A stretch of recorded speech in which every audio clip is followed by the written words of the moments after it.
இந்திரனாக குளிர்ந்திடும் சிவனே, சமயத்தில் வந்து உதவிடும் சிவனே.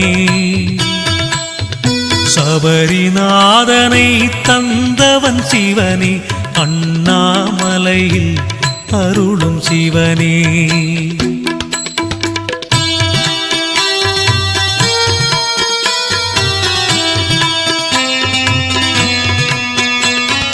கிரிவலம் வந்திட துணை வரும் சிவனே, கேட்டதை கொடுக்கும் தெய்வம் சிவனே. நெறியுடன் வாழ்ந்திடச் செய்வான் சிவனே, அண்ணாமலையில் அருளும் சிவனே. பறவையும் விலங்கும் வணங்கிடும் சிவனே, பண்புடன் மனிதனை படைத்ததும் சிவனே. இறைவன் என்ற